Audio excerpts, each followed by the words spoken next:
All right, we're back here at ATS.io right here on our YouTube page. You can also find lots of great written content over at ATS.io. And you can hear our podcast, ATS.io radio. A lot of ATS.io there in the names, but coming over from a different website, trying to make sure I get used to saying the right thing here. And somebody who says a lot of right things joining me on this video is Brian Blessing of Sportsbook Wow. Radio Vegas Hockey Hotline.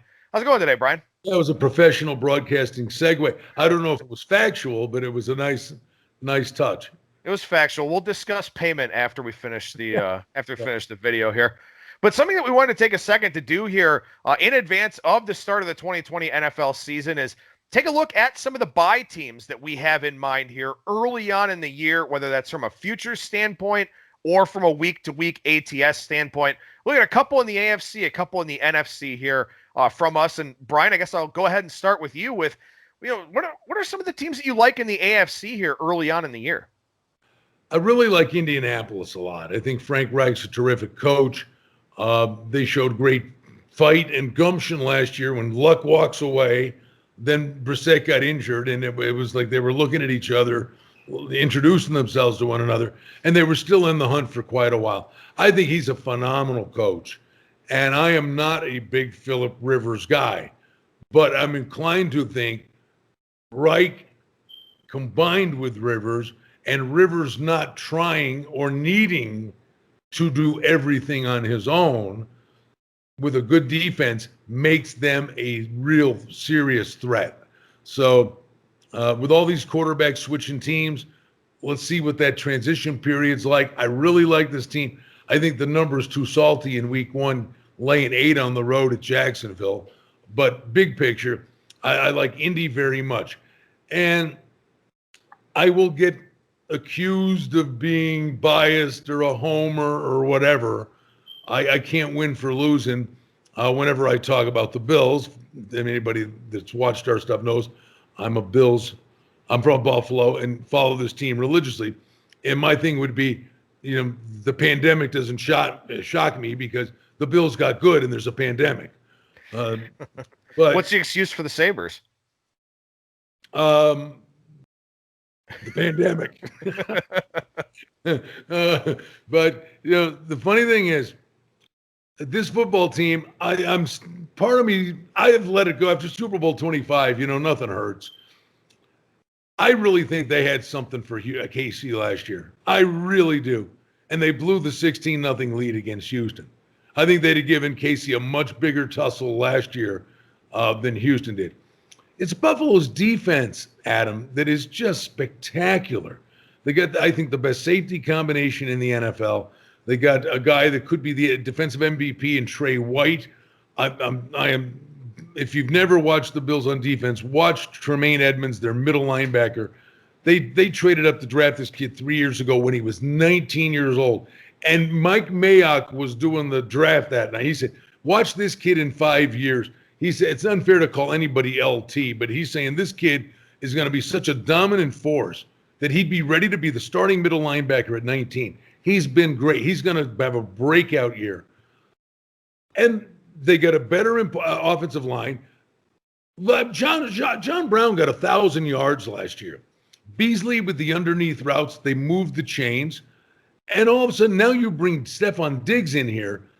They've got the weapons. They really do. And I think it's a motivated Josh Allen to prove people wrong. And I think his progression is fine. The last thing you saw was him flipping out and doing a goofball lateral in the playoff game. But think of Thanksgiving on that quarterback sneak when he got stuffed and fumbled and fought through 4 guys to get the first down. And the Bills love the kid, and they rally around him. And McDermott's, they finally have a good coach. So I think to me, it's Indy and Buffalo we know KC and Baltimore are going to be real tough to beat. But if someone was going to pull up an upset, to me, it's either Indy or Buffalo. I'm not going to pull the homer card. I'm not going to say the Cleveland Browns. Tons of talent on that team, don't get me wrong, but everybody already knows that about the Browns. And, it's all a matter of if they put it together or not. I'm going to go to Philip Rivers' old team here, and I'm going to go with the Los Angeles Chargers. 50-1 to win the AFC, 9-1 to win the AFC West. I don't think either one of those things happen. They're not going to get past the Chiefs in the AFC West. unless something happens long-term to Patrick Mahomes, and hopefully that doesn't wind up being a thing. But last year, the Chargers, minus 17 in turnover margin. They outgained the opposition by a half yard per play, and they only forced 14 turnovers, but were only 18th in points per drive allowed. So this is a Chargers team that last year should have been better than they were. They just didn't take care of the football. They didn't force enough takeaways. The pass rush didn't help them force enough takeaways for whatever reason. But they got some improvements on the offensive line. They wind up with Tyrod Taylor at quarterback, who Tyrod Taylor's not going to set the world on fire, but I certainly think that he's good enough to take this team to some wins. He's kind of a game manager type guy, but a mobile type of dude. I like the Chargers here. I really do. You let me ramble, and forgive me for interrupting, but I thought about the Chargers. And is there a concern for you if you're in the belief in them? Bosa, I mean, they've got weapons, both sides of the football. But is there a concern for you, just like you saw in Cleveland, as a Bills guy, Tyrod Taylor was serviceable. He couldn't take you down and win games at the end of games. He'd make enough plays. He'd win a couple of games, but he'd lose more, the big ones. Couldn't take you down to win games at the end. But are you concerned at all, the Tyrod Taylor looking over his shoulder, oh my God, here we go again. I got the heir apparent, the rookie quarterback that they're just drooling to put in there. Is that pause for concern? I don't think so, because I think Taylor's a veteran guy that sort of understands that, he knows he's a placeholder now. And for him, you look around at guys like Teddy Bridgewater, and I don't know if Tyrod Taylor's complete upside is Teddy Bridgewater, but those guys always find jobs, and he could find a job with another transitioning team or something like that. So I think he's the kind of guy that understands that role, understands what's being asked of him. And what I really like about Tyrod Taylor here with this team, Phillip Rivers was an Easter Island statue. The only time he moves is to impregnate his wife. So this is a situation here for the Chargers where they don't have a great offensive line, but Taylor can move around, and they did make some upgrades there too with Brian Bulaga, Trey Turner. But I think Taylor's a guy that can extend some plays, and that'll help this offense too. Again, it's and I'm not talking you off them. And I agree with you. He could win 10, 11 games. I think he's that good and serviceable. The only thing is, if there's a mini losing streak, or if they're 3-4, at some point, does the organization say, we got to get Herbert in here. Let's get this kid in here. Let's not make this a lost year for him. Let's get this kid some live bullets. And there comes a point in this season where they say, we're looking to the future. Not like, throwing the white flag up, but the time is now. Maybe we can do both. Sometimes to me, when you have two, you have none. That's my only fear with them. I agree with you from a talent perspective. In the interesting one I thought about, the Chiefs obviously are going to be good. I think the Raiders are sketchy. The Chargers I could look at to give the Chiefs a hassle. But Denver's a little interesting, aren't they? Very quietly, Drew Lock won 4 of his 5 starts last year, and they upgraded in the speed department. It's not pretty, but Denver, I think, flies under the radar too. The one caveat about Drew Lock, and a lot of people have kind of been mentioning this in lead up to this season, is that, he played very weak competition in those games that he won. But at the same time, those are games you have to win. And it takes time in the NFL to learn how to win as a quarterback and beat those bad teams that you're supposed to beat. So I know a lot of people are really down on Drew Lock, and also in college at Missouri. He beat up on the bad teams and was terrible against the average to above average teams. So we'll see if he answers that call here for the Denver Broncos during this 2020 season. But what about the NFC, Brian? Who are you kind of looking at there as far as, play on team, a sleeper, a team you want to buy, something like that? The sleeper, and we can do this together. We didn't really do a big huddle up, but I happened to mention, and you said, me too, the Detroit Lions. And people could literally be driving off the road if you're actually watching this video while you're driving. Stop. Which is a bad idea, by the way. Stop doing that. But, I can't help but go back to, if you remember the beginning of last year, and I could look it up, but we'll just chat it out. First 4 or 5 weeks, They come out of the gate and they look like the real deal. Stafford looked good. They were playing with a sense of purpose. And then they gave games away. And you know the two teams they gave away the games to? They had Kansas City and San Francisco beat. Gave the games away. And then the injury bug hit. And I think Drew Stafford, thankfully, you know, everything he's gone. Matt Stafford. You got the Sabres on your mind again. Stafford. Yeah. Matthew Stafford. You know, everything he's had to go through off the field. I think he could come back and have a big year. I think so too. I mean, again, this is a team, lots of skill position talent. They've got wide receivers for Stafford to throw to. They pick up DeAndre Swift, who probably winds up being the feature back sooner rather than later. The last time they had a running back. Oh boy. I mean, I'm not going to say Barry Sanders because they've had to add somebody better than some of the guys they've had the last few years. He could be. How good could that kid be? I mean, he could be a difference maker. I think a great pick for them. I think so too, especially with the injury concerns with Kerryon Johnson. And, you know, Detroit, I mean, look, they pick up a bunch of guys in the back seven. They get Jamie Collins. They draft Jeff Okudah. They sign Desmond Trufant and Darryl Roberts. They've signed some guys to really fix that back seven, which was a problem for them. If Stafford's healthy, I mean, look, this is a team that went 3-12-1 last year. Should have been 6-10 by expected win-loss, according to their point differential. They should have been better. And you and I were talking about this before we started recording, and one of the reasons why we both like the Lions here.